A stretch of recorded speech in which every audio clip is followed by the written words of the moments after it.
Welcome to Mic Drop, the podcast where relevancy is irrelevant and we don't give a shit about your feelings. Welcome to Mic Drop. This is yours truly, Mike Ritland, and this is my first inaugural podcast. I want to take a second to kind of talk about the platform, if you will, as to how this is going to work. With social media and the online presence that exists, what this is a raw, unfiltered platform that's going to really give myself and anybody that joins me on this podcast an ability to say whatever they want, talk about whatever they want, share whatever opinions they have, and not have to hide behind anything, frankly. So if, for those of you that keep track of what I'm doing, you have kids, people that are sensitive to swearing or edgy topics that you don't want them to hear, now would be a really good fucking time to turn it off. So that is the goal. That is the premise of how this is going to work, and this is how we're going to do it here. So what's important for everybody to understand is that these topics that we're going to talk about are going to be a whole host of topics rather that span from anything that I'm interested in to current events, different things in the news that people are talking about, which we're going to get into today. Really anything that piques everybody's interest out there and that people want to hear about. And so we're gonna get into that. Now, as far as today goes, I have a very distinguished guest with me, that somebody that I've known for 20 years. This is a gentleman that, frankly, is one of the best guys I know, and I'm honored to have him on the podcast today. He is a retired Navy SEAL. He is a New York Times bestselling author of several different books, one of which is 100 Deadly Skills. The first book, and then the second one is 100 Deadly Skills, the Survival Edition. He is the Escape the Wolf author and creator in terms of a company that provides different security protocols and procedural training for corporations all over the world. The creator of The Violent Nomad. He is a partner in the Shadow Systems Corporation, gun manufacturer. Frankly, he's an overall covert operative badass and one hell of a good kisser. Mm-hmm. Welcome to the show, Clint Emerson. Hey, Mike. How's it going? Good, buddy. I appreciate you coming on. Yeah, no, it's awesome to be here. It's always good to be the first with anybody because, it makes you feel really good. You have officially popped my cherry in terms of running a podcast, which it's not the first time you've done that, which we'll get into here in a minute. Not at all. But, Clint and I, just for a little bit of backstory, we served at SEAL Team 3 together. We did a couple platoons. We were in Iraq together. And he was my corpsman for both of those platoons, along with Glenn for both of them. So both of them have some pretty interesting stories that we're gonna delve into here in a minute. But what I'm gonna ask is that you just kind of tell me, who is Clint Emerson? Oh, that's a tough one. Best, but for your listeners, I'm a Texas kid. Grew up here in the Dallas area, and then went overseas in the second grade. Grew up in Abqaiq, Saudi Arabia. Abqaiq houses one of the largest refineries in the world for the oil that we use every day. Hung out there until I was high school. Grew a pretty in-depth hatred for the culture and the people. And then, ironically enough, spent the rest of my life harassing and fucking with people from that region of the world. SEAL Team 3, the NSA, and then over to Dev Group. And that gave me my 20, almost 21 years in the Navy. And then now here I sit with you. And what, I'm curious, and I know the listeners are too, in terms of the upbringing in Saudi Arabia, both culturally, politically, what was that like, and what do you think, or how big of an impact, rather, do you think that had on you joining the Navy / getting your hands dirty for Uncle Sam for 20 plus years? What role do you think that played? It's split. when I was there and as a kid, and you see how that culture operates and the hatred that they have for Westerners or Christians or Jews, that tends to wear on you and grate on you. When you see your parents get treated a certain way, or you see your friends get treated a certain way, it makes a big impression when you're a kid. There's no way of getting around that. Of course, now as an adult, I look on all that culture. I'm like, whatever, that's your own shit. Just don't bring it here. Leave it over there. I don't really care what they do. But the other half of that was just a natural love for risk. I still have it to this day.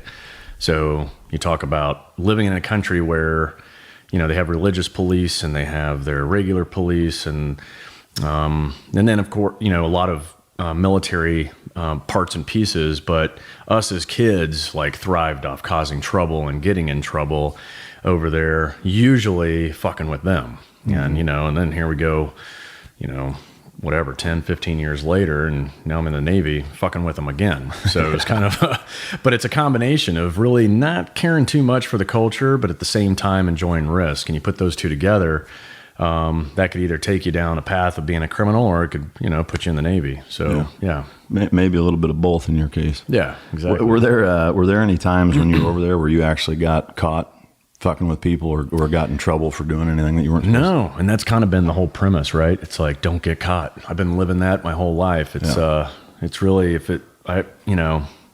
little sayings we all have in our head that play. One of them is, if you're not cheating, you're not trying. We've heard that. Yeah. Now you can't even say it, I don't think, in NSW, without someone getting upset with the new ethos and everything. But, and then the other one was, if you don't get caught, then it ain't illegal. Mm-hmm. So, it's the other piece of the equation. So just never get caught and, keep pushing the limits.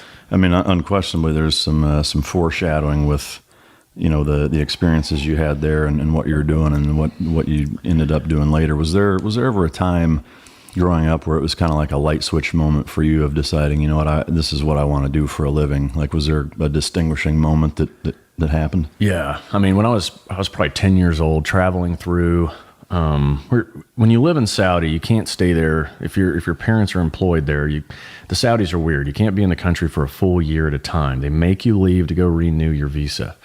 And so we were traveling back to the States and stopped through Germany.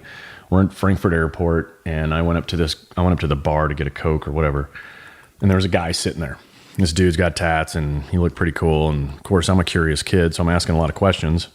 One of which was well, what's that on your arm? And he says, it's a trident. And I'm like, what's a trident? He's like, it's a symbol. I'm like, wait, what's it a symbol of?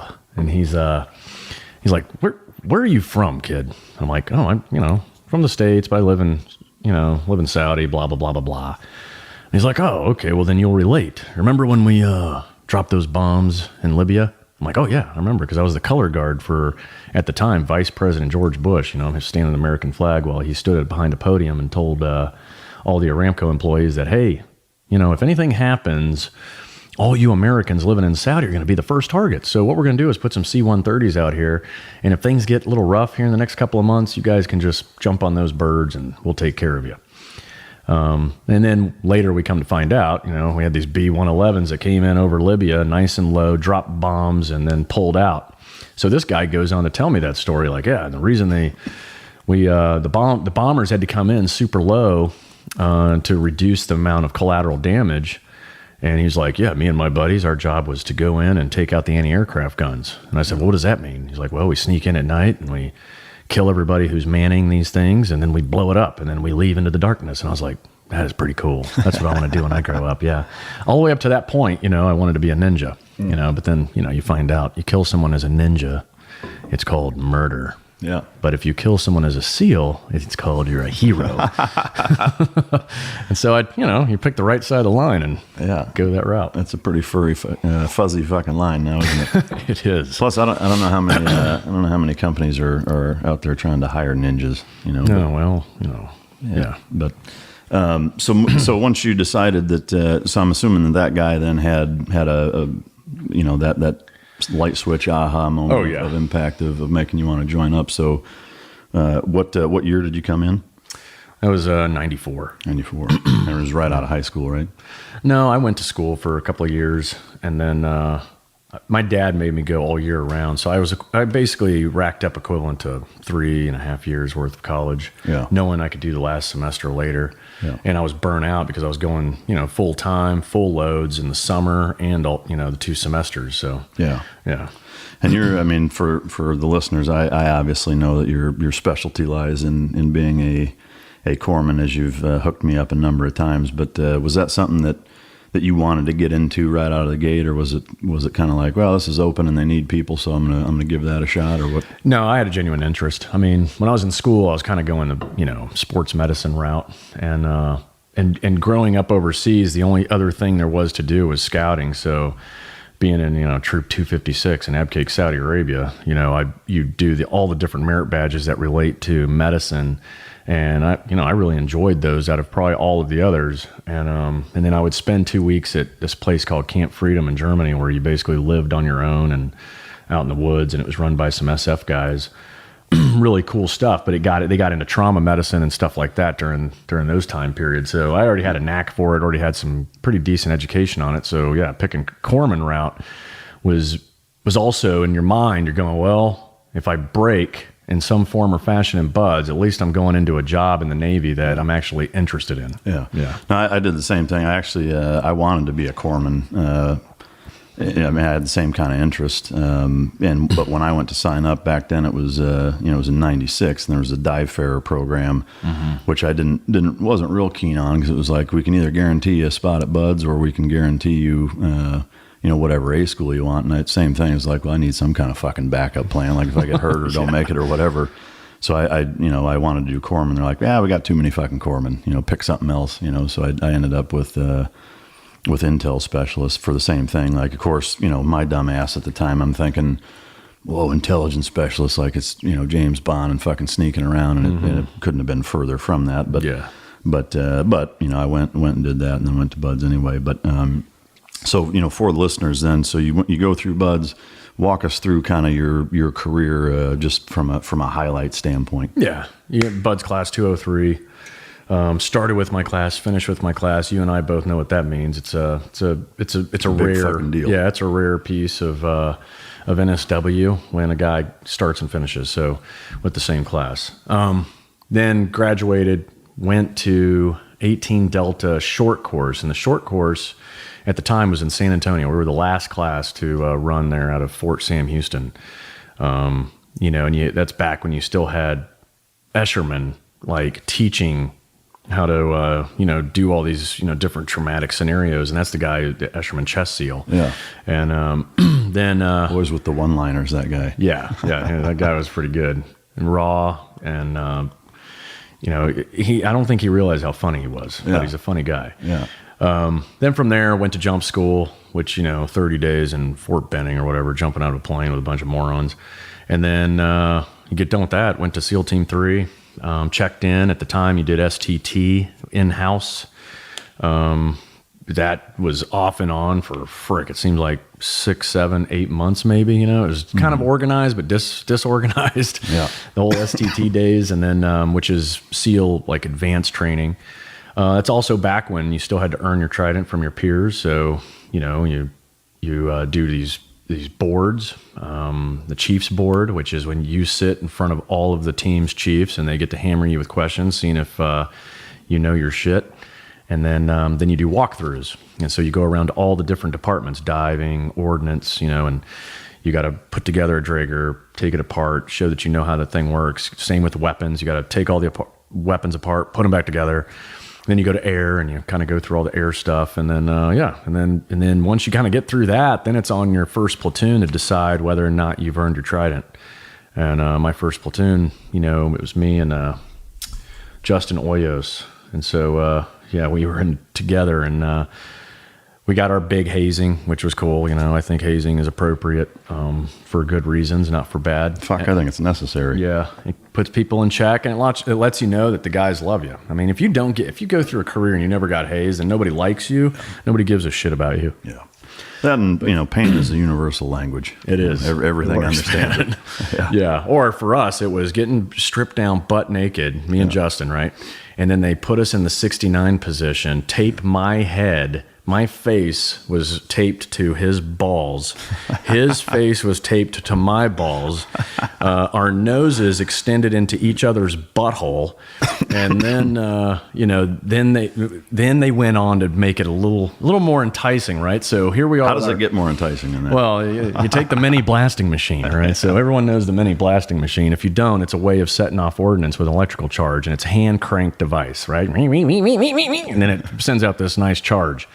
Well, if you have two leads on the end that are kind of open, and if you stick them on Justin's ass and then you stick them on my ass, two separate mini blasting machines, now you can make our asses like clench together in the tightest format possible while our faces are in there. Yeah. And it's so it was and then all of a sudden Justin's ass is clamping down on my face, and it was probably one of the more unique experiences I've had.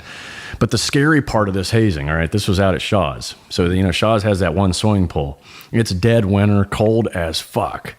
And these guys are, they've probably been drinking more than they should have. Allegedly. Yes. And that we're right next to the swimming pool that has that winter cover on it, right? Mm-hmm.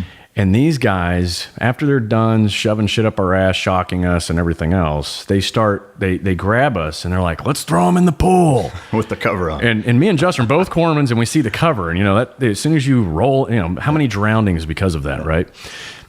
Kids falling into a pool during winter. So I'm sitting here looking at this, and I got probably a gag ball stuffed in my mouth going, don't do it. We're sane corpsmen knowing that this is bad. Yeah. Like, you chunk us in there, we're not, this You go to the bottom for the rest of your life. Yeah, it might not work out as well as it did for Houdini, but, anyway, somebody was smart in the crew and was like, no, don't do that. They might drown. And we're like, thank God.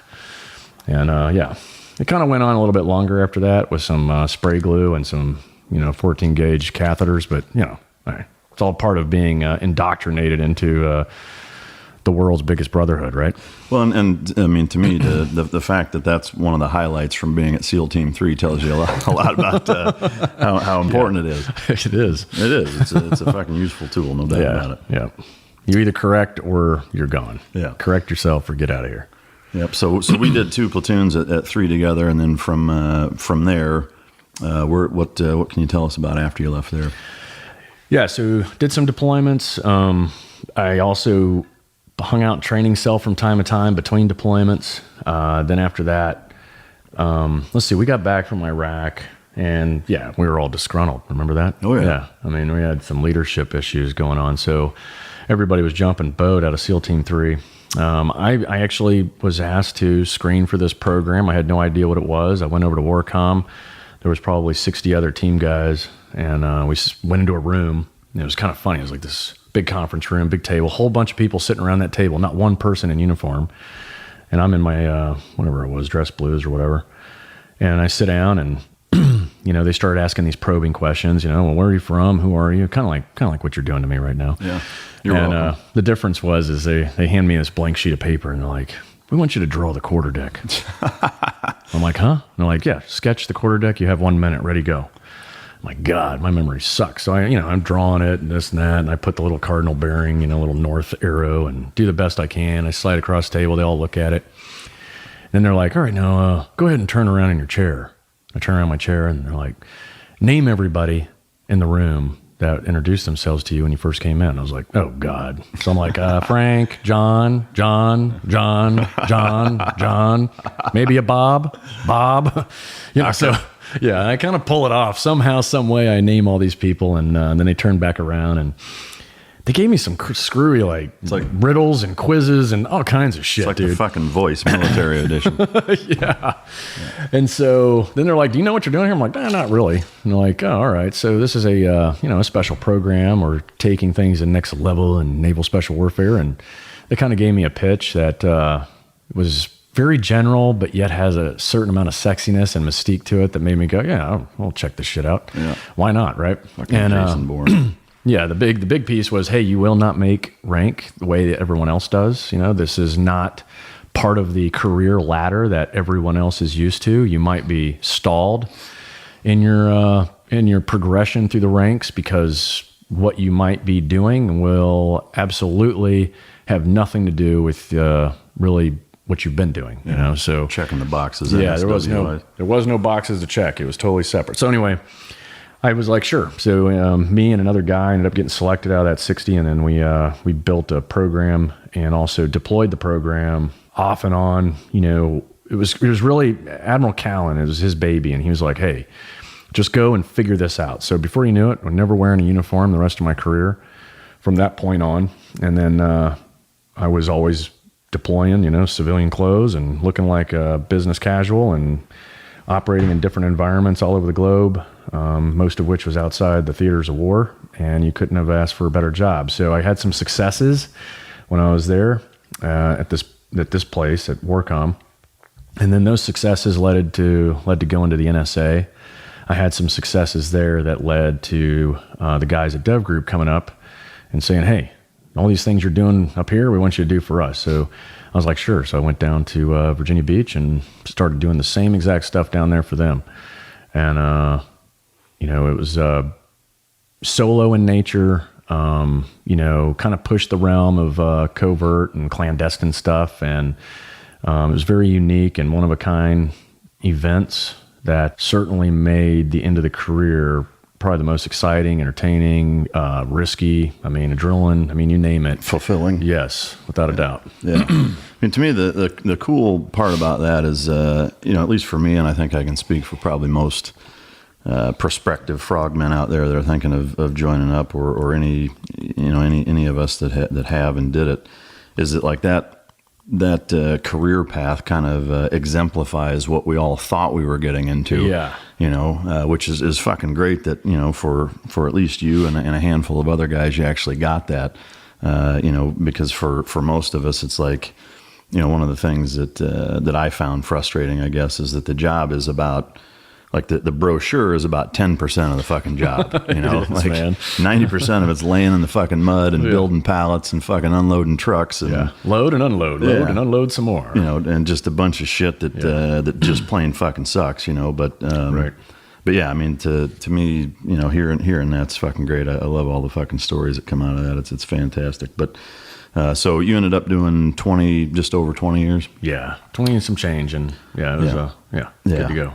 No, it's fucking great. Before we move on to some of the kind of the things that you got going on now, I'm going to share one story, and then I'd ask you to do the same. Is that the one story that I know we've touched on before, but that people ask about, and so we're gonna get a little more in depth in it. Is that the you know, with him, Clint being the corpsman, you know, one thing that's imperative to understand is that as a SEAL platoon, like, you deploy as a 16-man or 32-man contingent, and that's it. Like, a lot of times you're out in the middle of fucking nowhere with no access to any type of healthcare or any healthcare that you'd fucking trust.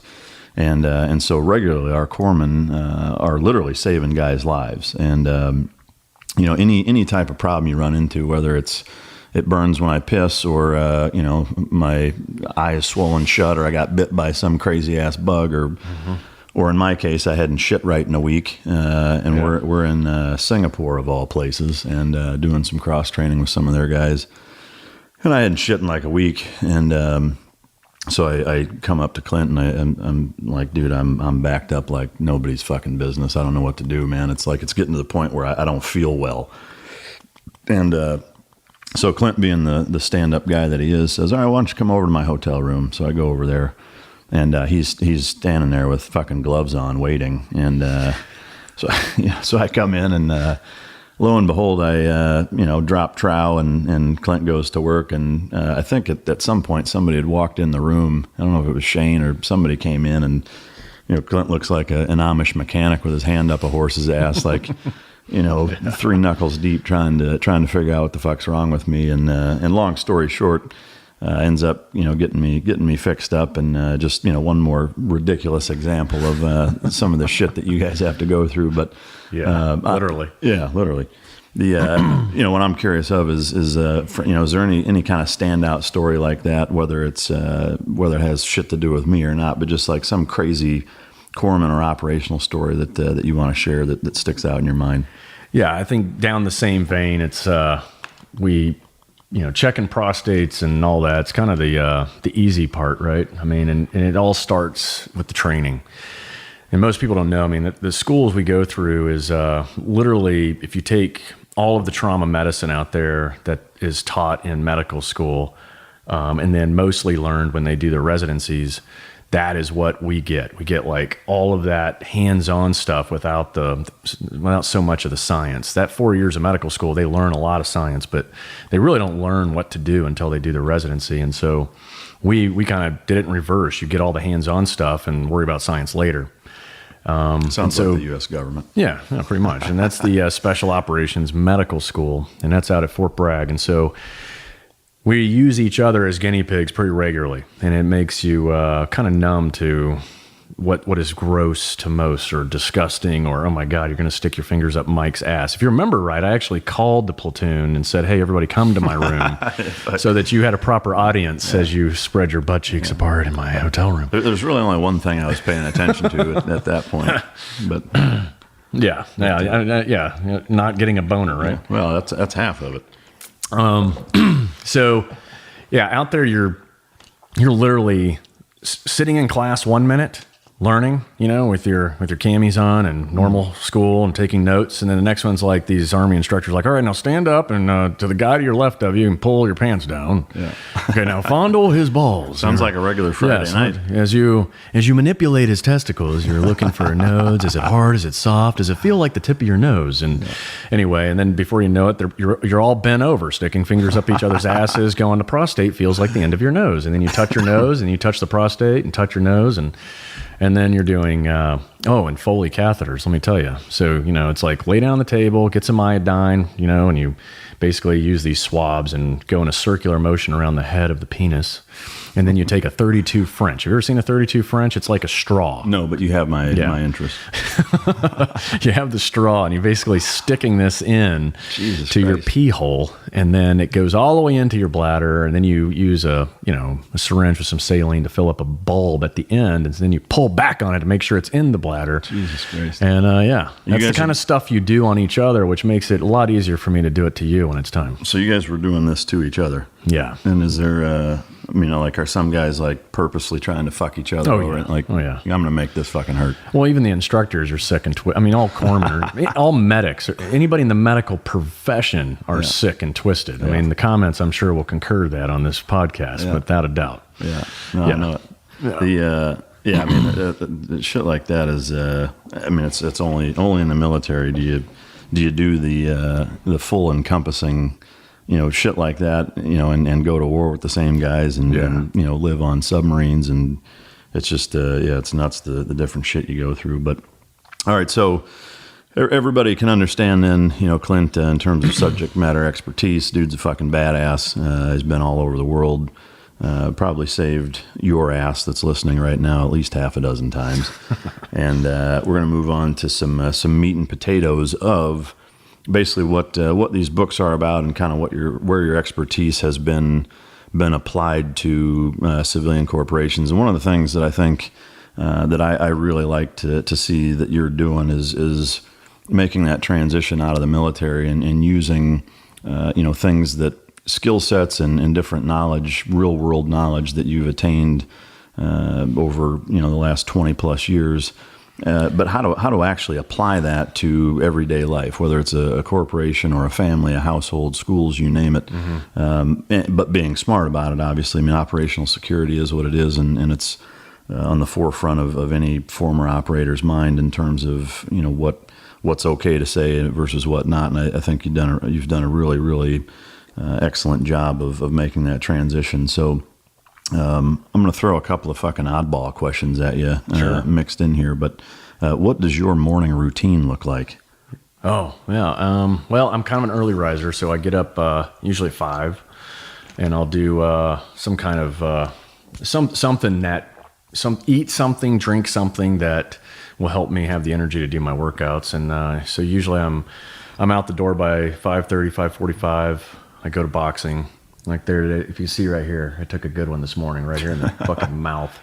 Yeah. But so I'll go down. Nickel for every time you said that. Yeah. Huh? Oh yeah.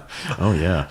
Jesus. But But yeah, I took one in the mouth today. But yeah, I go down, I box for about an hour and a half, you know, and then when I'm done with that, I rush back, shower, and then try to I feel like I get all that stuff done early so that I still have a full work day. And so the rest of my day really is broken into hour segments, you know, and I try to dedicate days, you know, like Mondays will be like, all right, I'm gonna do all 100 Deadly Skill book related stuff, you know, and then Tuesdays will be Escape the Wolf corporate clients.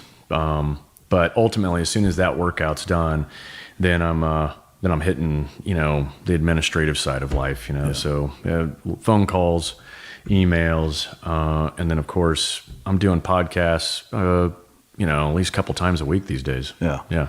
No, it's good shit. I know for me and a lot of listeners out there that are already familiar with Clint, you've seen his stuff on military.com and some of the different YouTube videos he's done. One of the things that I think that I like what you're doing and what I want to pass on to the listeners is some realistic fitness tips for, you know, maintaining that violent nomad status, you know, the no bullshit, like, because I think a lot of times people get wrapped up into the shake weight fucking Globo gym, like, let's do, you know, chest and tries today and we're working calves and traps tomorrow, like, you know, these finishing exercises like you're a fucking bodybuilder, when the reality of it is most of us don't have that kind of time. It's not our job to dedicate to looking like a fucking bodybuilder. Right. You know, what can you kind of break down for your average listener in terms of the best way in terms of getting bang for your buck, maintaining a level of fitness that's appropriate for functional fucking utility? Yeah, and that's what I'm all about. The violent nomad concept really is being more self-reliant, self-rescue oriented.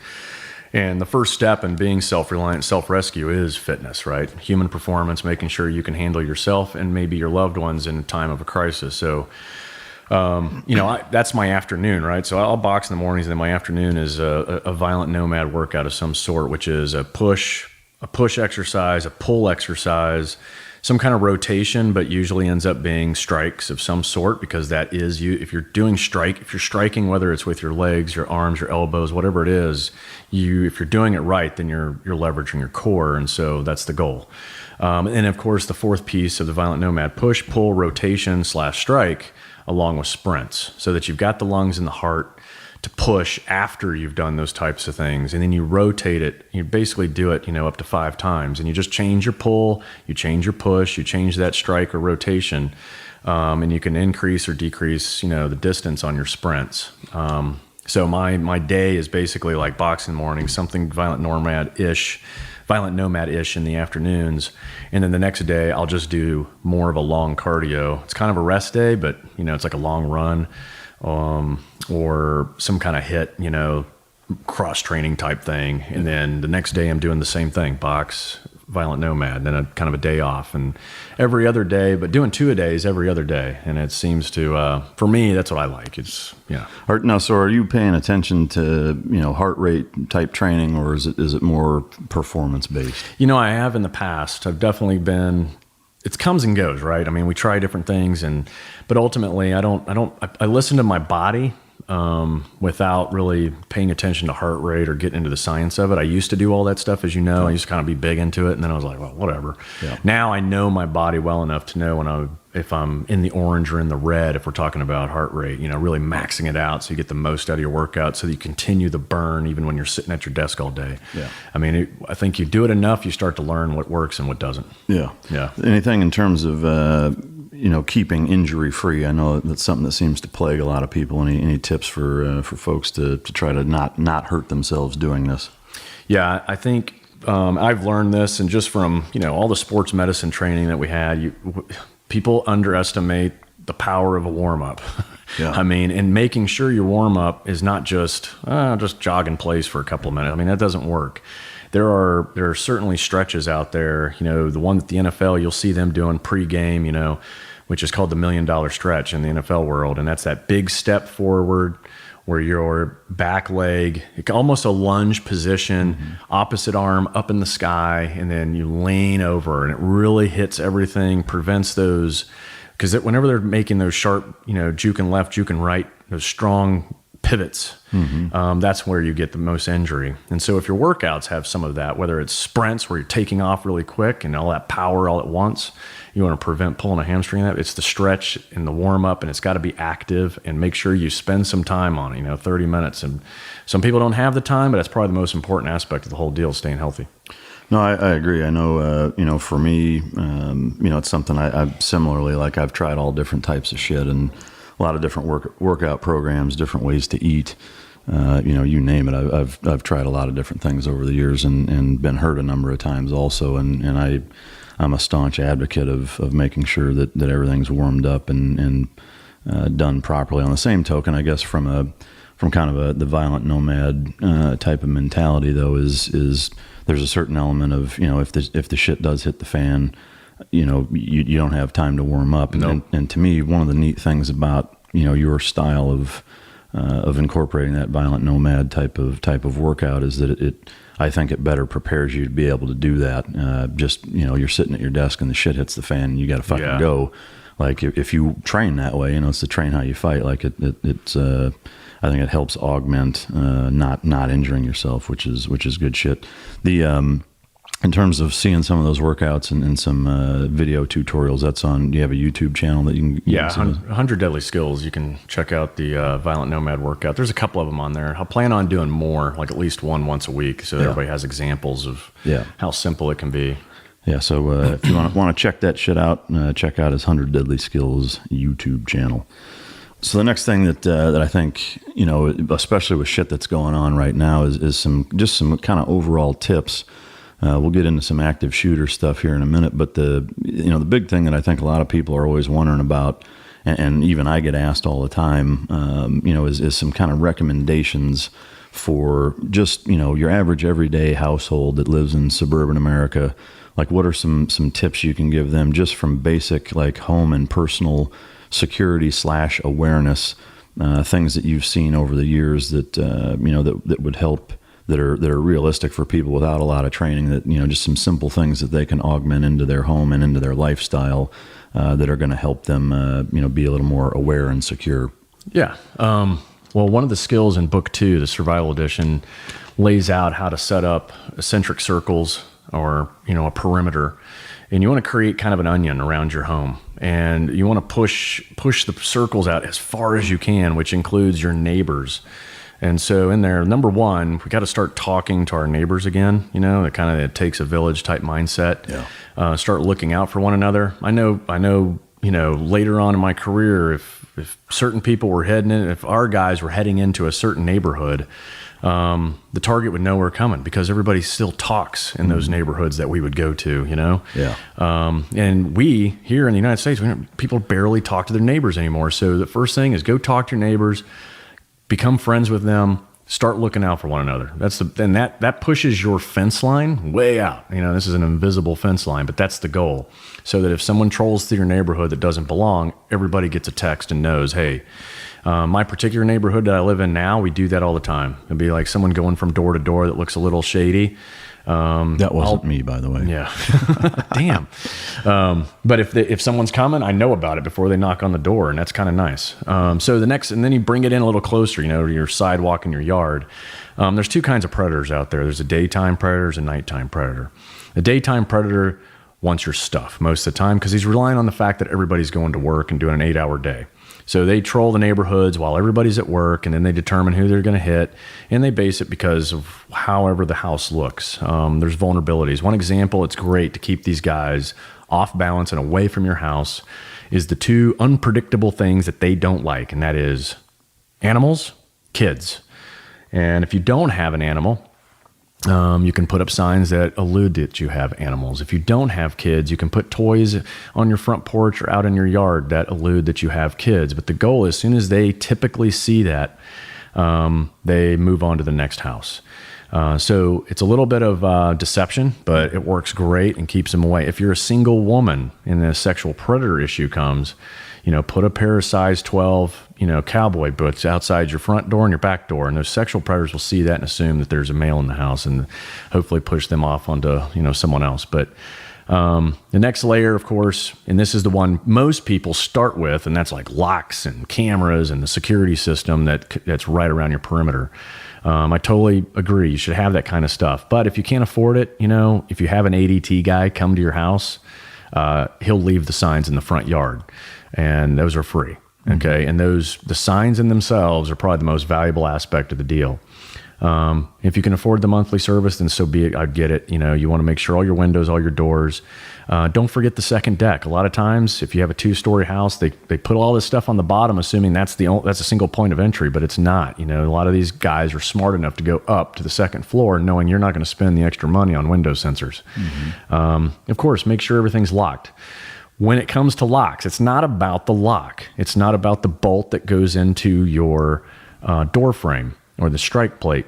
It's more about the door frame. You want to make that door 5 kick plus invincible, right? So if someone's kicking that door, you want to increase. And the way you increase the number of kicks is using 3-inch wood screws all the way around that door frame. Take your hinge screws, replace them with 3-inch wood screws. Take your strike plate, replace it with 3-inch wood screws. Now I can probably kick your door, or any normal door that's been built by big contractors. It's probably got a quick set or a Schlage lock on it. I can kick it maybe once or twice. The door frame's going to break, and in I go. Right? Well, not my door, but yes, not yours. Yes, yeah. But you reinforce it with the wood screws. Now you're talking 5 kicks. So what does that mean to me? It's if I'm in bed, I hear kick number 1, it wakes me up. Kick number 2, I'm grabbing my gun out of my nightstand. Kick number 3, I'm hanging out by the door, waiting for him to come in. Make sure he's way out of energy, gets to kick 10, opens the door, blow his head off, and we're all good. Yeah. Just like that. You just blow his fucking head off. Pink mist. That's right. Pink mist. I want it on the floor. I want it on the walls. One of the things that I'm a big fan of, the two things in conjunction to what you said, is the dog the dog, absolutely. But we'll talk about one of the skills here in a little bit. But the kick plates, like the anti-kick plates that run basically the whole length of the door between it's like one big hinge that folds over the seam of the door in the frame. And between that and a solid core fiberglass door, like it'll take police with a fucking battering ram 20 minutes to get that goddamn door without open. a doubt. And again, just like Clint said, I mean, time is everything, but there's limitations with everything you do. The other thing that I like is the 3M anti-blast film on windows, which is fucking expensive. But I will say that stuff, I mean, you can take a fucking cinder block and throw it at the window and bash it 30 times in a row and not get through the window, which, again, if you can afford it, that's great. But those are just 2 things that I guess I've picked up over the years that I know I'm a big fan of. But in terms of, where I see a lot of people, and I'm curious to get your take, where they kind of fuck up and really lose their situational awareness and self-awareness, is driving or out in town, like fucking with their phones, not paying attention. Is there some things that you can give people heads up in terms of staying heads up out in town and not being so oblivious to the world around us, other than just don't be oblivious? Yeah, it's it's become more and more difficult for people to be more preemptive in thought because of technology, without a doubt. I get asked that all the time as it relates to awareness, and I think we overuse situational awareness as the 2 words that it makes up, but it's underutilized by people, without a doubt. I think the big one is playing out scenarios. You hear it all the time, but truly playing out the scenario and looking for the X, and creating invisible thresholds. And that's a lot. And I talk about it extensively in the books, but really what it is play a game with yourself. You're driving, walking, and ask yourself, what would be a good place for someone to, mug me right now, rape me right now, cut me off, abduct me. There's a number of, you're really looking for those choke points. You're looking for the place where, stealth and surprise and speed give the bad guy all those advantages. And it's the same place that they're going to probably ambush you, if you will. And so your goal is look for those ambush points, look at that's probably a good spot for someone to take advantage of me, exploit me in some form or fashion. And as soon as you start looking for these things, whether it's your drive from home to work and work to the gym and gym to home, now you're putting yourself into an autopilot. I mean, remember the days when when we first started having to wear seatbelts, it was like, oh God, I got to put this thing on. Then they had chimes in cars that remind you to put the seatbelt on. And then, of course you had click it or ticket kind of stuff, campaigns going on. And now we all put our seatbelts on and we don't even remember doing it. Yeah. And then that's where you got to get your awareness. You got to be paying attention, but you don't even know that you're still paying attention to all these things. And it's getting your safety and security there really is all about forming good habits. And, we all know it's difficult to form good habits, but, it's like anywhere between the 7-day rule to the 30-day rule. If you're just doing it repeatedly and making yourself pay attention, okay, let me look for a good spot to ambush me today, or a good place where my computer could be exploited, whether that's a hotel room or you leave it for 2 seconds while you go to the bathroom at Starbucks. These are the things you just start playing out. What could possibly happen right now, and what's the best location or best technique that they could use against me? And before you know it, you're paying attention. Yeah. Yeah. I mean, to me, the neat thing about the parallel, obviously with I look at everything kind of how does it relate to dog training, because it's what I deal with all day long. But the two main takeaways from that as it relates to dogs is put yourself in the dog's shoes, put yourself in the attacker's shoes. Yeah. Is be thinking of that all the time. And the other thing too is do things enough in the dogs. It's get them to to perform a specific behavior enough times to where it becomes what we call a conditioned response. Same thing with the seat belts, or with if you do it enough and just it becomes part of your daily habit, then again, it's you inadvertently perform that function without even thinking about it. So, those are great tips. One other thing that I know people are always, they ask me a lot about, and I don't know shit about it, is cybersecurity. Yeah. I have people that take care of all that stuff for me, but in terms of like my tips, I don't know, like buy a violent nomad or escape the wolf sleeve to protect your shit. But what can you tell people in terms of, especially because with traveling and hotel rooms and shit like that, like I know a lot of people get screwed over doing that. Yeah, no, without a doubt. It's at a macro level, at a national strategic level, it's far easier to be on the offense now as it relates to cyber. It's far easier to constantly be on the offense than on the defense like we are these days. Our posture nationally is plugging holes that get exploited by state-sponsored cyber attacks, right? If we ever go on the offense, now you're forcing them to constantly be plugging holes and fixing their shit instead of always attacking us. So that's the first piece. It's easier to be on the offense than on the defense when it comes to cyber. Now you bring that down at a personal level, it's much different, right? Most of us don't have the skill sets to be offensive against someone so that they don't mess with us in the first place. Yeah. But the big one is your laptops. I mean, they get exploited hands-on most of the time, and that's, leaving it behind a hotel room. Your USB ports are always the point of access. And remote attacks are pretty rare, but if they happen, it's usually called man-in-the-middle operations, meaning someone goes to Best Buy or goes on Amazon and buys a $50 router, right? He programs this thing and names it Starbucks. Then he goes to a Starbucks and he turns it on. It's in his backpack. You pull down your drop-down menu and you see Starbucks. And then what the strongest signal's on top. So you assume, oh, that must be it. And you click on it. Now you've just given the power of your computer to someone else who's sitting right next to you in that Starbucks. These are urban guerrilla hacking kind of guys. And that's kind of the remote attacks that you'll see. And once you do that, now they have access to your computer. But the physical attacks is also the most common. It's because you feel like you have to leave your devices behind. And the one thing I can say to keep it simple is just keep your devices with you or don't take them at all. Especially if you're traveling overseas on business, or take dummy phones, dummy laptops. These are basically, they're like brand new out of the box and they're blank and they don't have any sensitive information on it. Then you just keep all the sensitive stuff at home.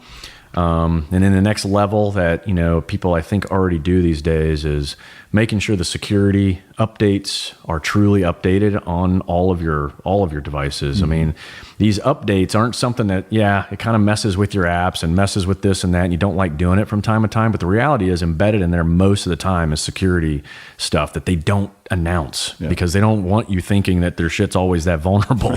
So those updates always have a security patch in them in some form or fashion almost every single time. So it's a pain in the ass to do the update and potentially mess up whatever you got going on that's personal on your devices. But you gotta make sure the updates. And then of course, lastly, use good passwords. Nobody likes to do it, But these days there's a rainbow, the rainbow encryption, or it's basically a hacking, a hack way of getting through passwords, and it's these bot attacks. And the bots go in, they can run all 500 characters on your keyboard in like less than seconds, right? And so it's going against your password and your username. So the last tip I give is treat your username like a password. You don't need it to be your email address. You don't need it to be, whatever, your name. Go ahead and make your usernames just as disassociated from you as your passwords are. And then now what you've done is you've created actually 2 passwords. Turn on the 2-part integrity that's on most of your devices these days, to where it kind of sends you a text with a code. You treat your username as a password, turn on the 2 integrity systems, and then you're good to go. Yeah. Well, that's great info. One of the things that, at least for me personally, I know when I travel, if I'm in a hotel or a Starbucks or whatever, I don't ever use Wi-Fi. Like I always just, I have unlimited data. Like even if I need to link my computer up, like I'll use my iPad or phone as a hotspot. Yeah. I don't ever fucking link up to it for that reason, but one of the things, I know one of the products that one of your companies sells is the blocking sleeves. Zero Trace. Yeah. So tell me kind of what the gist on those are. Yeah. Zero Trace was, it's interesting. I kind of put it together when I was deploying towards the end of my career, and Host Nation will track you by your cell phone. I don't think this is anything new to anyone. Your cell phone is trackable and hackable. So, but the tracking piece was the most important to me, because I didn't want the Host Nation to know what I was doing or where I was going. So I created a sleeve that would kind of still give me the ability to call for help, if you will, but not be emitting everything about me. And so when I got out, I was like, well, hell, this would be great for everybody else. So Zero Trace really is a double layer metal box, if you will, but it looks nothing more than just like a pouch. I've got different sizes. You can put your laptops in, you can put your phones in. I've even got, a laptop briefcase that's completely shielded. Up to a 5-watt radio, which is the standard. I took these things and tested them at the NSA. We shot all kinds of electrons at it. We put all kinds of things inside that emit a lot of electrons, and none of which was detected once you put them in those isolation rooms with all the foam, spiky looking things, So anyway, my biggest, the people that use it the most, ironically enough, is the United States government buy these things from me all the time. So if they're using it, you better use it.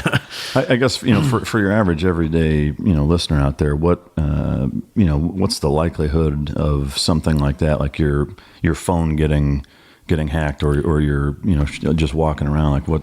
So as you alluded to earlier, Wi-Fi is certainly more vulnerable than like your actual CDMA, GSM, it's your cell phone signal. Whenever your phone talks to a tower, it's got IMSIs and TIMSIs, which is the encryption back and forth that allows it to communicate with the tower, and you communicate with other people. And that is very, very secure. Most people don't know that. So if you have an option of using data versus Wi-Fi, use data. Yeah, it might be slower at times, but it's far more secure than Wi-Fi wherever you're at. Yeah, amen. Good shit. So if you want to check those products out, Zero Trace, some good flashlights and some other gear too, which is really good stuff. So the next thing, this is one of those hotbed topics that, there's a multitude of variables that contribute to people's emotional opinions on it and what have you. We're going to talk about school shootings, active shooter scenarios, because it's become so fucking prevalent in our society. Now, for the listeners out there, rest assured, we will get into the gun control, why it's happening, all that stuff, not on this podcast, because that's its own fucking episode that's, a couple hours by itself. But understanding that we're, to a certain extent, glossing over some of the reasons as to why they're so prevalent. But the fact is that they are. They're here. They're not going anywhere. It's as shitty as it is to say. The reality of it is that the threat and thought and realistic possibility of any of us being somewhere where there is an active shooter scenario is absolutely real. It's something that you have to be prepared for. And it's something that I get asked a lot and work with a lot of folks, whether it's schools or whatever. But, again, given your expertise and with everything you're doing, I know that's a big component. And so I'd like to kind of just get your take on, from a kind of a general purpose active shooter scenario, like what can you forward on to the listener in terms of, should you find yourself, holy fuck, like I'm in Walmart or my kid's at school or whatever, like this is going down, what the fuck do I do? And kind of walk people through that. Yeah, I'd love to say that there's a Band-Aid of some sort, but there isn't. It's very scenario driven. When you talk about the blueprint of all these schools, they're all different. So that drives some of the best practices you would implement. For Escape the Wolf, my company does all the crisis management for big companies. The mantra that's become more popular and backed by like the FBI and other law enforcement agencies is run, hide, fight. And it's starting to become more and more popular. Escape the Wolf, we've been saying it for 5, 6, 7 years. So run, hide, fight. It's an easy mantra. It's not in any particular order, by the way. It's all situation dependent. So first, when we talk about guns, I know we're not going down the path of gun control, but that's kind of an oxymoron considering there's 330 million Americans in this country and 430 million guns. So control it is what it is. It's not going to be anything easy. Yeah. If you try to go down that path, 430 million guns. Put it in perspective, and then how many violent crimes with guns compared to the number of guns in the ratio. It's really, really, really, really low. When you really compare it to it. When we talk about the gun itself, I'm a big believer. It's not the gun, it's not the book, it's not the video game, it's people that kill people. And I think these days, a lot of it gets pushed back on mental healthness and, he's unhinged. But, and then there's the warning signs that get ignored, and the last couple of active shooters, it's important to note that people have been saying something. Now, have they been doing something? No, but they have been saying something. You see something, say something. It now needs to be continued on. See something, say something, do something, especially when law enforcement doesn't have the time. I don't blame the FBI in this recent shooting for not following up with all the warning signs that were given to them, because it's just a Manning thing. They can't be everywhere doing everything all the time. Yeah. But if you are the person who's reporting it, don't just report it once. Report it over and over again, and create your own creative voice that leads to action. Squeaky wheel. Yeah, without a doubt, because people will certainly act, and especially if you go to social media. We all know that gets people's attention pretty quick. So, okay, that's enough on the. So, run, hide, fight is just that. It's an option, and it's based on where you're at. If you're in a confined environment with no place to run, no place to hide, then you're left with the fight. Mm-hmm. And the one thing I've been pushing this year more than ever is that violence is not limited to the bad guys. It's okay for you to unleash violence as a good person. And it's the backbone to all these books. 100 Deadly Skills is all about giving good people bad guy skills so that you can neutralize and eliminate this shit. These bad guys are very far and few between, but there's a whole bunch of us good people looking to pounce on them at any given moment. But if we have the skills and we've got the confidence because we're actually, thinking about it, training about it, running scenarios through our heads, you are far better off than the predator walking through the damn door. These guys do not have the training nor the reaction skill. They don't have anything going for them when they walk through the door. They got tunnel vision, adrenaline's through the roof. It's their first time usually to kill someone. 270 degrees around them is wide open. The only part that's occupied is wherever they're pointing their gun at any given time. So their flanks are open, their back is open. It doesn't take much for someone just to jump on those dudes and get this thing over with before more lives are taken. And so fight, fight, fight. And when you do, if you can team up with people, you team up with them and you kick the shit out of the person. Control the gun first, then control the body. If you have any question on how to control a body, it's all about the spine. You get a hold of their head or you get a hold of their hips and you control the body. It's MMA shit. It's simple. It's easy. So that leaves us with big macro movements because our fine motor skills are going to suck in an environment like that unless you're an MMA guy training 12 hours a day fighting all the time. But in this moment, we don't have time for small, fine motor skill, cool Jason Bourne shit with a 5-minute fight scene in a bathroom stall. That's you want to walk away from that. You want to get this person, control the weapon, control of the body, and then go from there. Devastating blows, teamwork. If you're by yourself, improvised weapons. I talk about that a lot in the books. Everything from a pen to, even a roll of quarters, whatever you can get. It's the simple things that can be just as effective as some of the more, cool guy stuff. Now Now working backwards, the run. We all hear it all the time, but re-emphasizing, if you're going to run, you want to run kind of zigzag crazy, right? Because that changes the person's windage and elevation at the same time with their weapon. They're constantly going left to right or up and down as you get further away from them. And that's the run. If you're going to hide behind things that stop bullets, which is called cover. We've all heard this. Cover stops bullets. Concealment does not. But if you get out of sight, then you're out of the line of sight, which is always a good thing. But the big takeaway on this, especially indoors, is when shots are fired inside a school, inside a mall, the sound is omnidirectional. You cannot tell which direction it came from unless you identify the shooter. More times than not, these kids, or even at the mall shootings, people have run towards gunfire because they think it's like right behind them, when in reality it's right in front of them. Mm-hmm. And so they go running right into the bullets. That sound is completely deceiving inside. And you don't know that unless, for me, I've heard gunshots inside confined spaces, and you think it's right outside your door. Mm-hmm. But you open the door and you look, and there's no one there. They're down the hall, around a corner. Sound waves just bounce and reflect much differently than outdoors at a range where, I can hear the gun shooting to the right of me. I can hear the gun shooting to the left of me.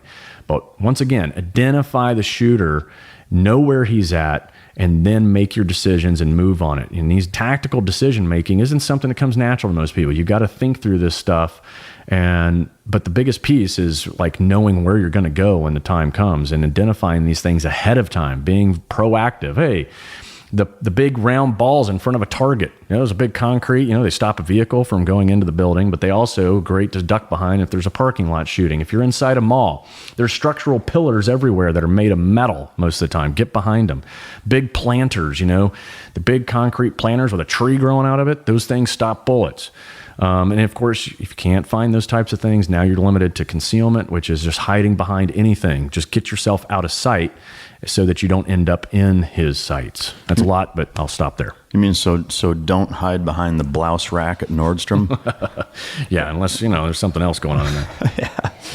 Yeah. One of the things that I think is a big takeaway from that to highlight is the think.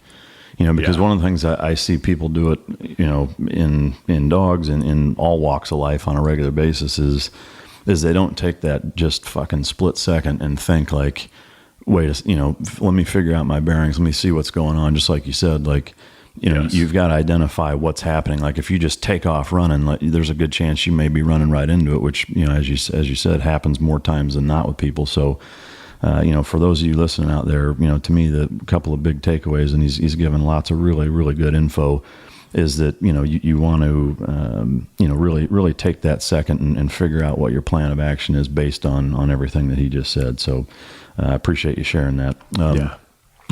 One of the things that I want to get into now is talking about these books, and, the really fucking cool thing that I love about these is a bunch of things, but I don't know if you remember growing up, like the Boy Scout manual, from being a Boy Scout, like there's some pretty good info in there.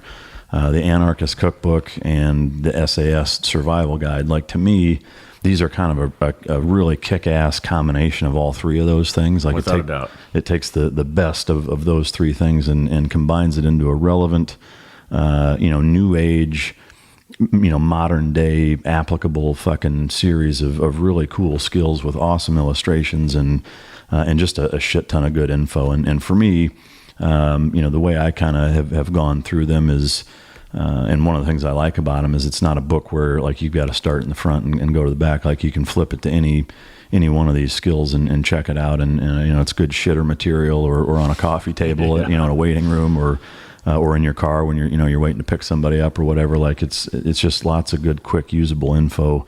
And there's some funny shit in there too. Of course. What I'd like to do is just talk about a couple of them out of each that I picked that I like, and we can go over them real quick. One thing for you guys out there that are listening. So the two different books are, they're both called 100 Deadly Skills. The first one is just self-titled. The second one is the survival edition. So the first one has kind of more macro,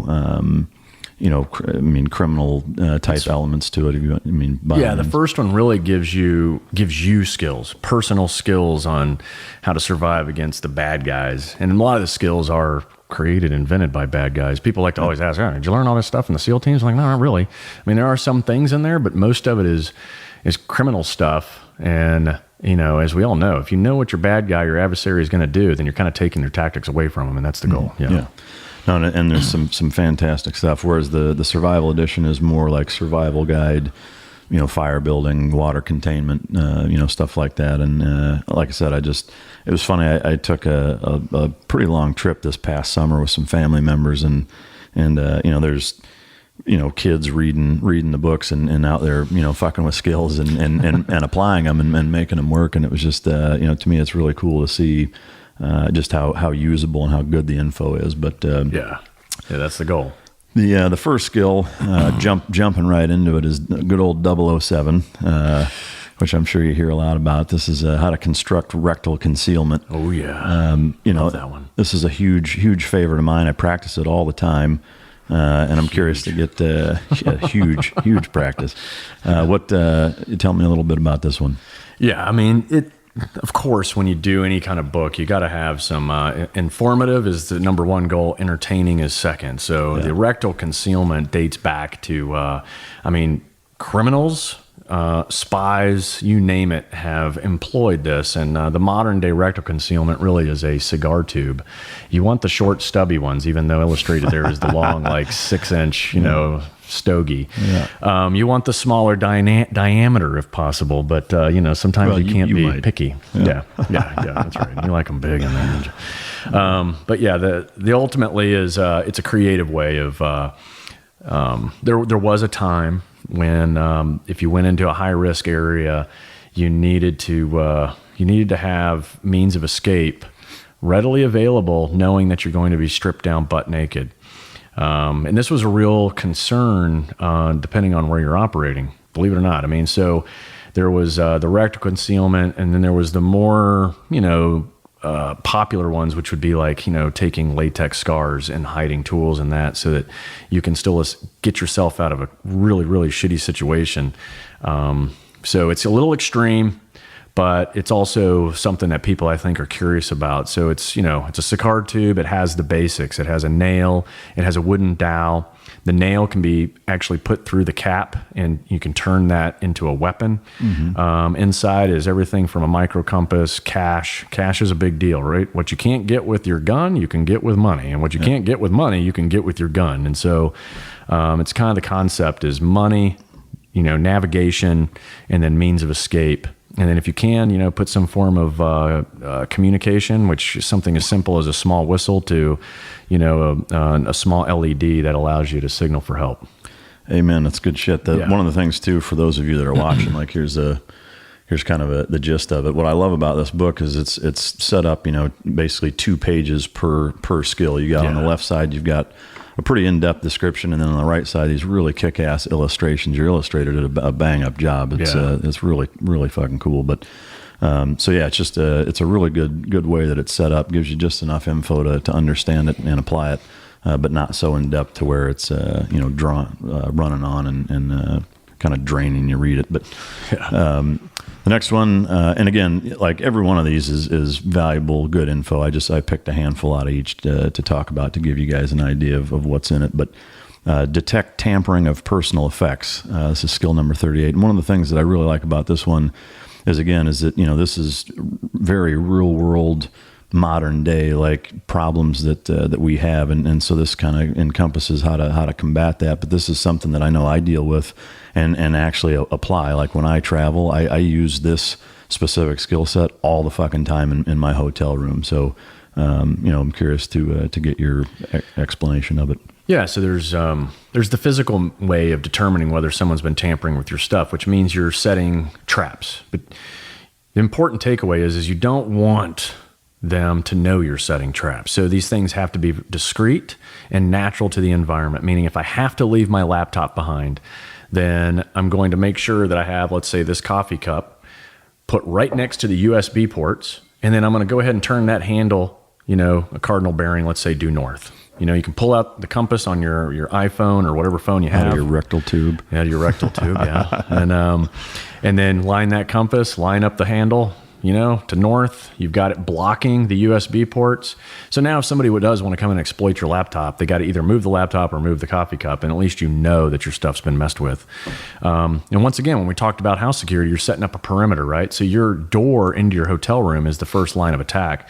So the way that you can determine someone's been in your room is you put the do not disturb sign on, but then you close it in between the door and the door frame. So it looks like you kind of left in a hurry and it's swung into between the door and the door frame and closed. Now, if someone comes back, they're not going to reset that. They're going to think exactly what I just said, and they're going to go inside. It's important to note too that just because you put the do not disturb sign, by law, that doesn't mean they don't go in, right? Especially overseas. Host nation usually plays a big role in who goes in and out of those hotel rooms. Tell me about the app that actually helps with that you designed. Yeah, so to make it even more streamlined, is first it started with me. I just would take pictures, and before cell phones had cameras, I just take a picture with my camera with a digital screen. You do the before, you do the after. You make sure you anchor yourself into the same exact location in your room. Take the picture, then when you come back, take the other, and you can compare the two pictures and see what's been moved. Well, I took it one step further and created an app called PhotoTrap. PhotoTrap is downloadable on all the app stores.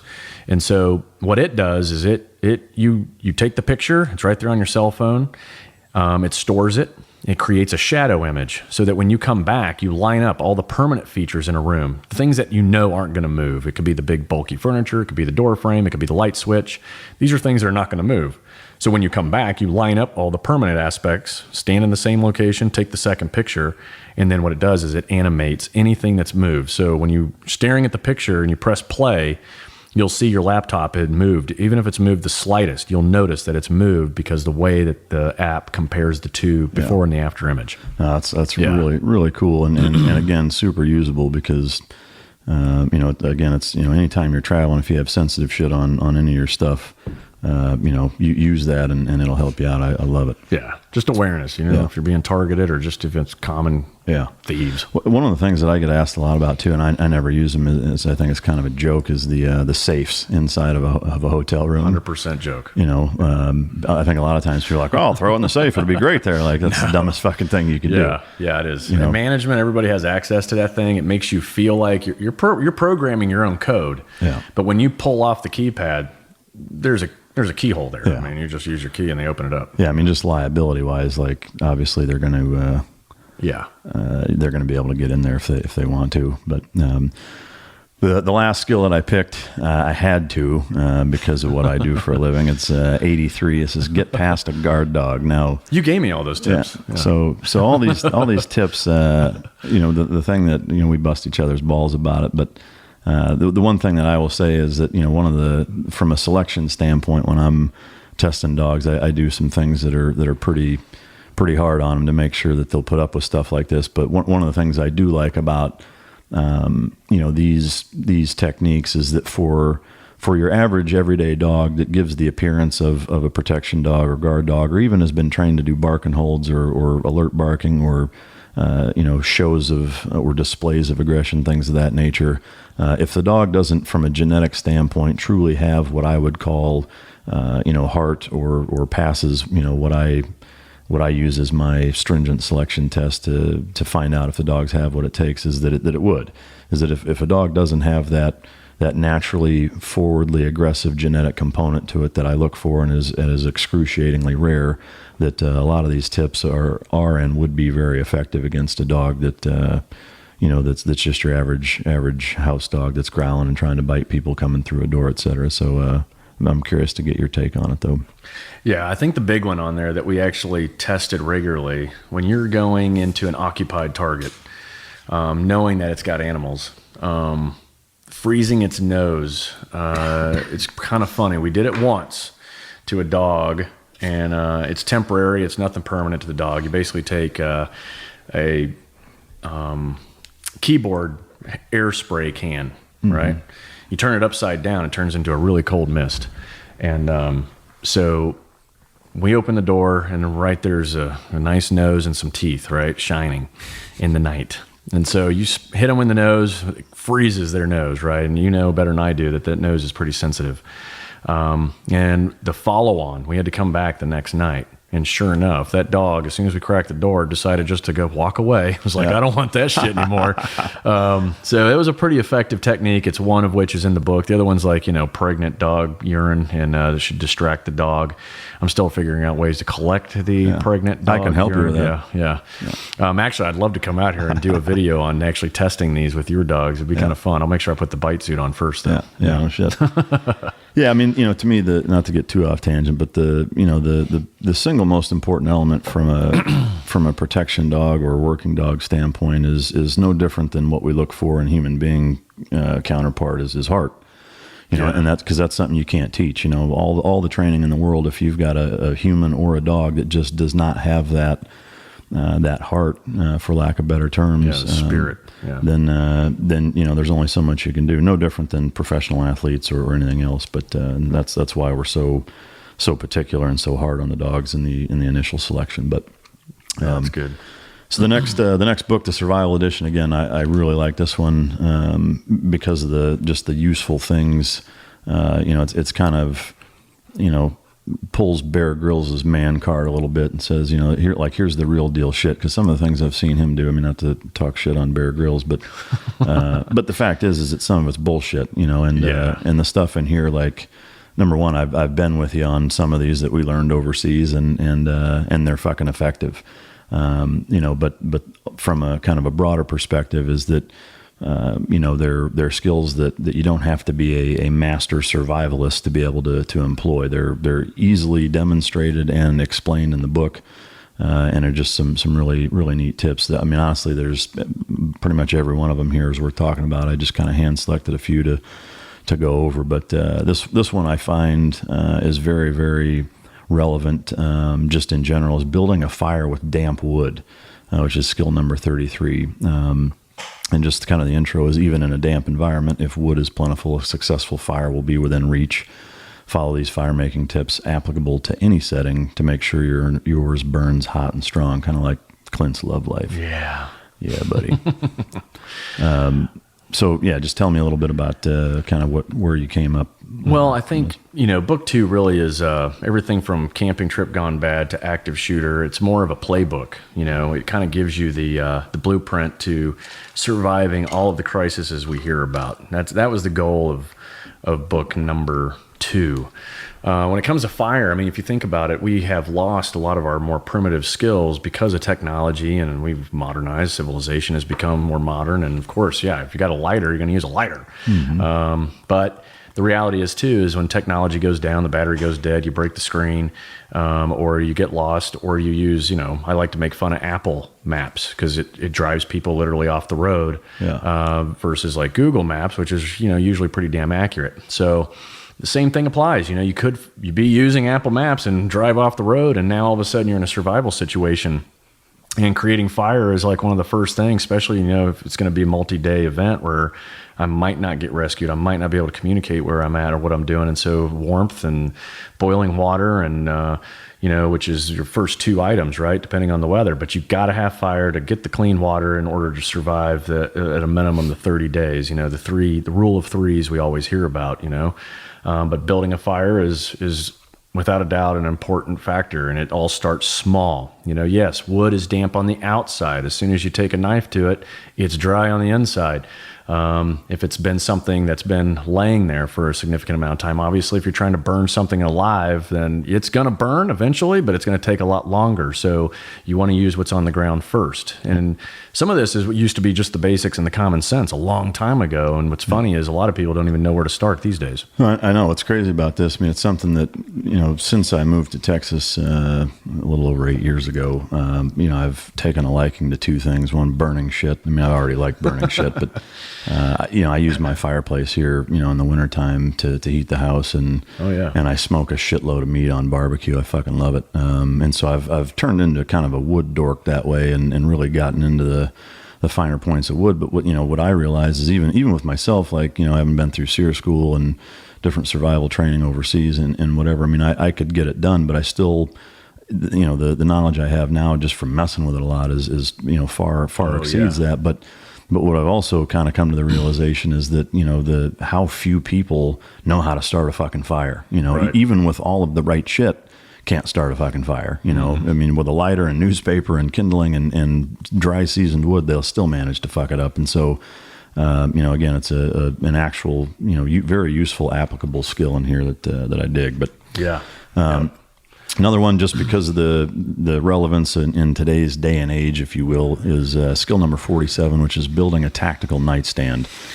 This is something that I get asked all the time. I have some particulars. I'll leave that for another podcast and let you get into your recommendations here. But to me, this is one of those things that on the second category of the nighttime burglar robber. Like, to me, that's the much more nasty one that you really need to worry about. And if they catch you literally with your fucking pants down middle of the night, you got to have some quick accessible shit, and it needs to be thought out and designed and whatever. So I'll turn it over to you on that. Yeah. The tactical nightstand really, I think, is every man kind of does it already. And probably some of the females out there as well, but, it's really to make you increase your readiness while you're at home, especially when you're most vulnerable, which is when we're asleep.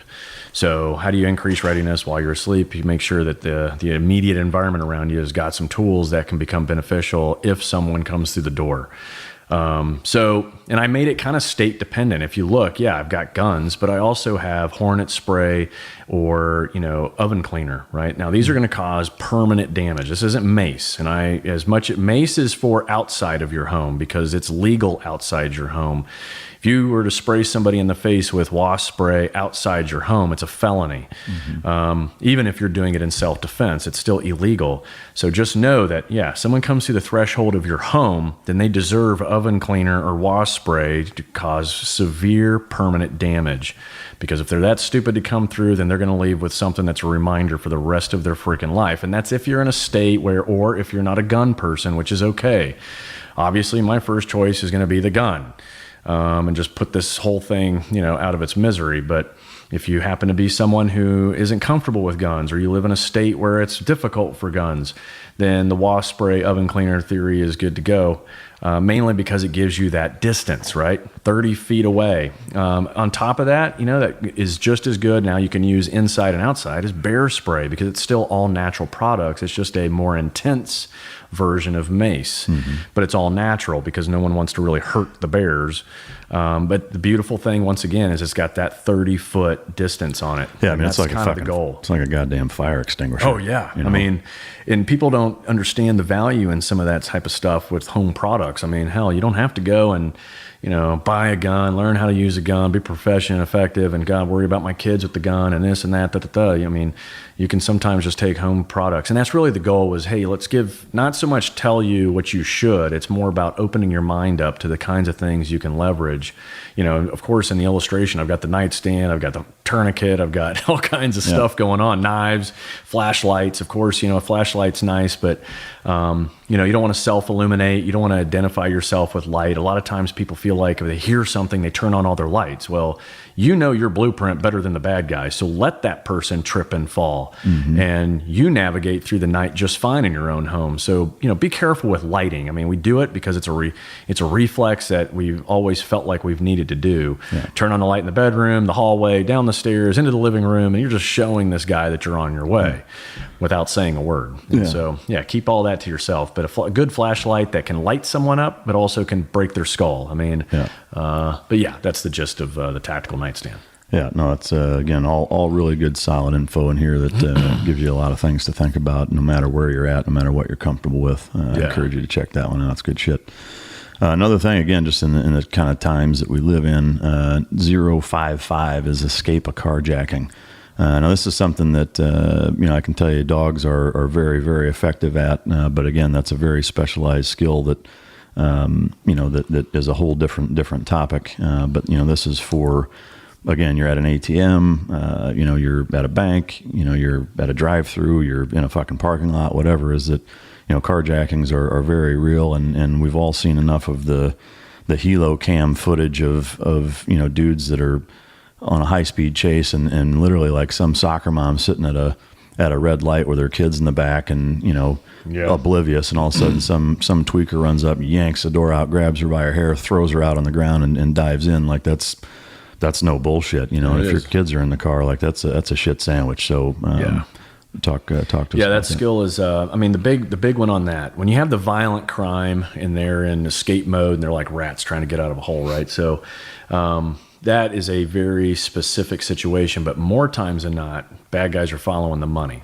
So anywhere you're getting money, especially those external, like, the externally mounted ATM machines on buildings where someone can see you getting money, right? If you have an option, first of all, always go inside to get money.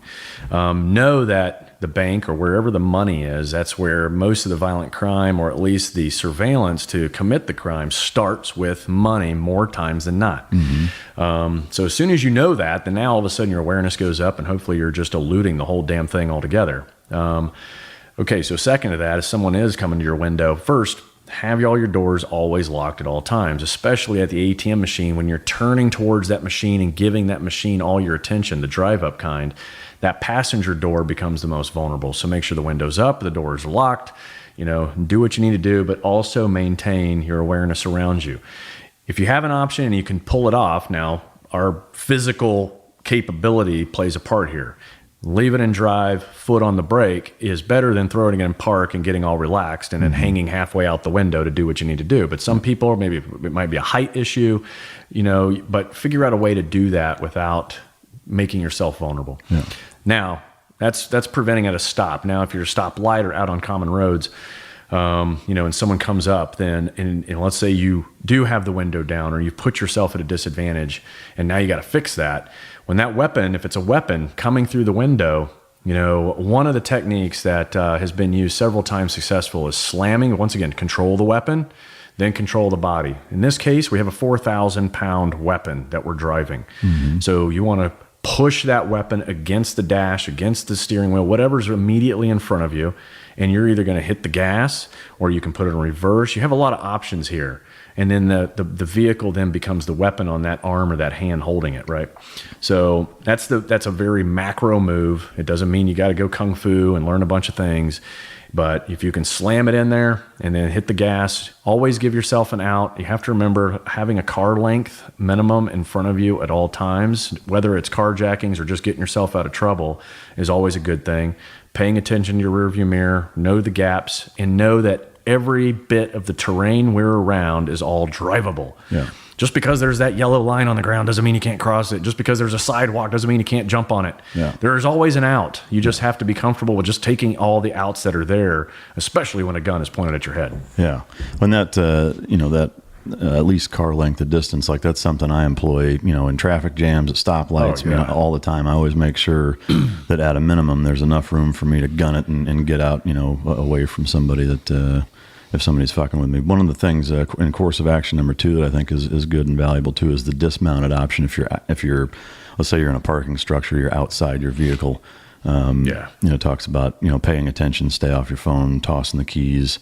Is that something you generally advise people to just try to get out of there, throw your keys and run away from, or what? Yeah, most of the time, I don't expect anybody to be get into fight mode and stay in it. It's really, what's the path of least resistance? If the guy wants my car, then give him the car, right? And if I have to toss my keys in the opposite direction in which I'm going to run and make him go get those keys and then get in the car and drive away, then so be it. I'm already at least safe. Yeah. With everything else, it's about creating pain. Create the pain so that it opens up an out or a means of escape. Not create pain, and keep yourself in a vulnerable situation, which is the fight itself. Because, as we know, fights can turn for the worst if you stay on target long enough. Break from contact. Get away, yes. Amen. Get off the X.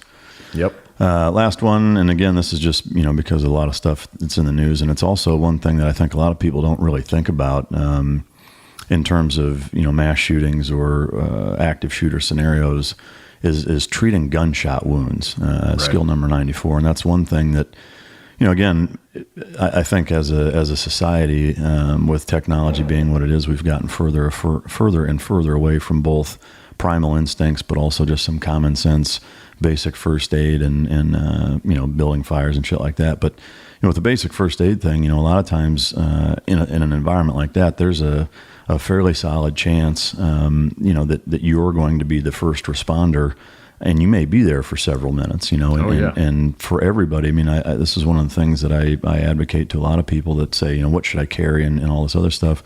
I mean, to me, an EDC fucking med kit, at your desk, in your backpack, if you're a student, in your car, I mean, I keep them fucking everywhere. Yeah. Know how to use the basic things, know how to use a tourniquet, be able to go through some basic ABCs, but that's shit that, that there is a very good chance, should you find yourself in this scenario, that you may be that person that is either responsible for saving somebody, or I'm not going to say it's your fault that they died, but there's a lot of things you can bring to the table. A lot of times they don't think about. They just think about the shooting scenario, and not how do we deal with people afterwards. So right. What can you tell us on that?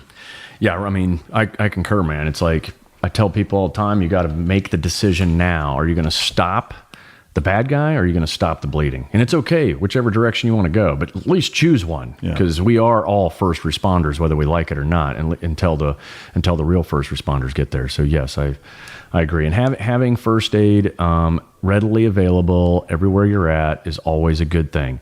What I don't like seeing is how popular these one-handed tourniquets and things have become. I see all the time.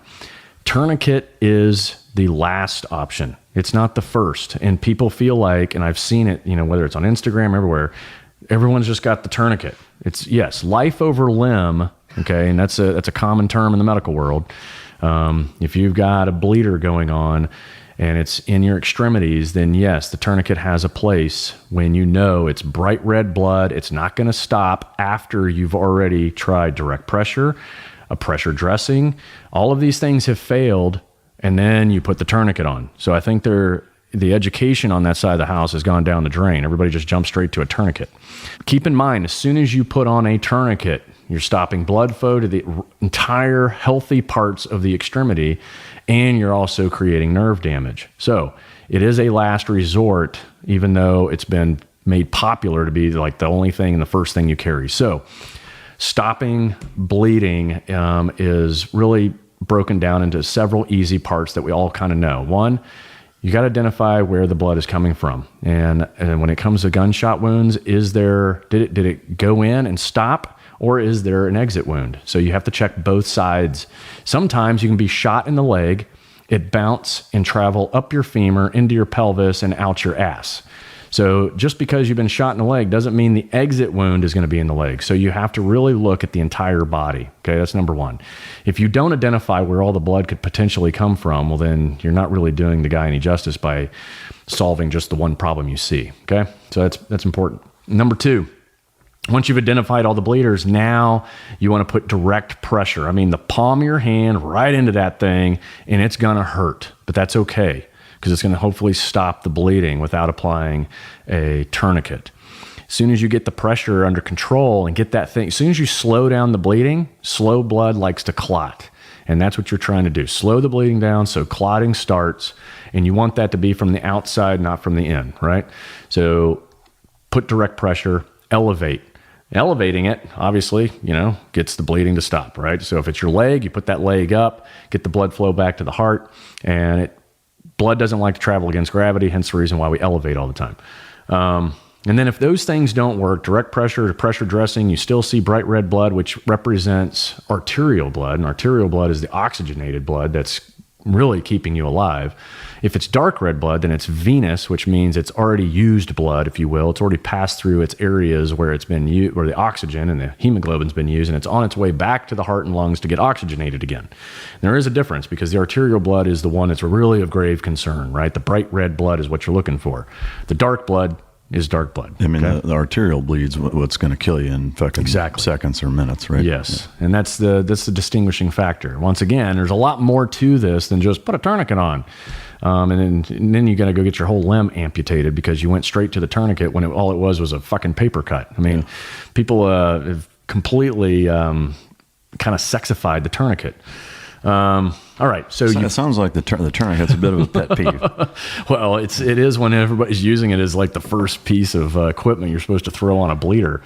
Yeah, because you could lose limbs unintentionally. So. Sometimes it's caution. Just use caution. All right, make sure you get trained. Stopping the bleeding is not. I mean, you saw in Iraq those Marines that got hit. The one that got shot in the calf. Me and Glenn started working. One got shot in the chest. The other one in the calf. We don't go straight to the tourniquet. Yeah. And it's a gunshot wound through the calf. Yeah. So you go straight to the bleeder, stop the bleeding.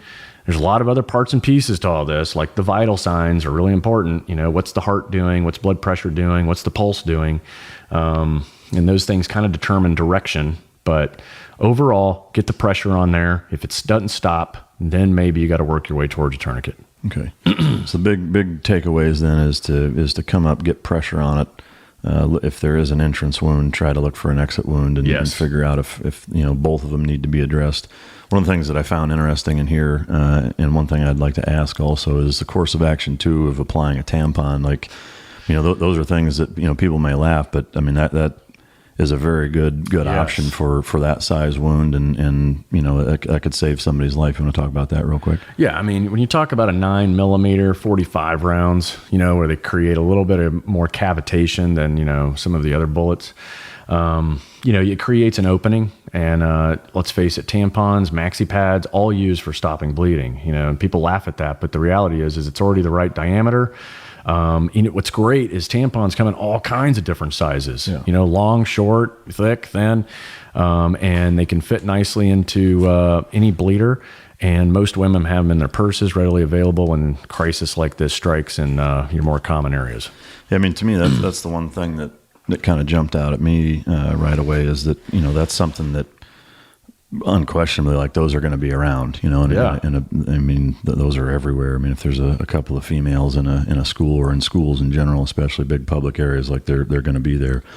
One last thing, this is something that I keep on me from in all the med kits, because I mean, I'll keep one in my backpack when I travel. I keep them in my car. I keep them in luggage. When I go, even flying on planes, like ones that I have stuff in there that you can't carry on, like I'll put it in my check bags and always have that stuff with me. But one thing that I include in all that is Quick Clot, which, that's something that we carried overseas. We were the first ones. Yeah. And that's something that, for those of you out there, I would encourage everybody to, between YouTube and just different local resources, like, do yourself a favor, do your family a favor, do coworkers a favor, and get some training on that and carry that stuff, because that can be the difference between, losing family members or people you care about.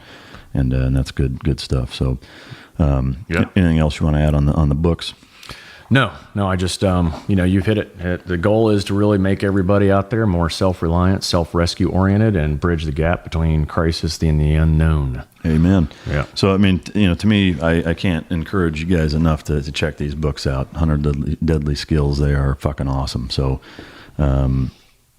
with that, I know, everybody listening right now is fascinated, and inevitably they're going to ask, where can we find you, whether it's online. Just, tell me about all of the different projects you have going on, things that you're doing that they can check out, that they can buy, that's available, anything coming up to, in the future, different shit that you have going on. Sure. The links to, everything I've got going on is at clintemerson.com. So you can get to me through that website, or you can click on Escape the Wolf. If you're interested in some of the corporate offerings, you can click on 100 Deadly Skills if you're interested in books and things that relate to it, or you can click on Violent Nomad if you're interested in any of the gear and apparel that kind of brings out that Violent Nomad spirit in all of us. That's pretty much it. Of course, Instagram is my primary social media, which is 100 Deadly Skills. Now, for different executives, corporations, whatever, can you talk a little bit about the consulting that you do for big corporations or people hosting events to have you come help them with training similar to what we've discussed today? Yeah, so Escape the Wolf is a crisis management company, and it started as a book, now is one of the leaders in doing crisis management. That's everything from active shooter to cyber workforce education, and that's building customized, tailored best practices to the environments they work in, taking consideration of the facilities and the culture, and giving everyone the ability to survive, whether it's natural disaster, man-made, or medical events, inside that company. Good shit. So anybody listening, if you want to further your education on any type of crisis management or security protocols, we will have and post all of the links to all of Clint's products, where you can find them, all of his social media, all that jazz on our channel. Last but not least, Clint and I are going to strip down, lube up in maple best syrup, part. and we're going to Indian leg wrestle here. That is going to be on the video version. So that essentially wraps up the first podcast. What I would encourage, you know what, fuck it, I'm not encouraging, I'm telling everybody, here's what you're going to do. You're going to go to MikeRitland.com. I want you to like, subscribe to the podcast, rate it. And if you have 3 minutes, skip checking your Facebook profile with a bunch of useless political bullshit on there and go ahead and leave a review about today's podcast and all subsequent podcasts. So we're going to be dropping these on a regular basis. We're going to have good shit just like we had today. And I thank you all for joining me. Most importantly, I want to thank my brother Clint Emerson for taking time out of his busy schedule. Love you, brother. Always good to have you here, and we'll damn sure have you back soon, and appreciate you coming. Yeah, thanks for having me. This is a good thing. I'm happy to be part of the first one, and it's an honor you asking me. I kind of feel tingly inside. It ain't the first time you pop cherries, so it's an honor to have it done. No, So. it's all good, man. Thank you very much. All right, that's a wrap. We'll see you next time.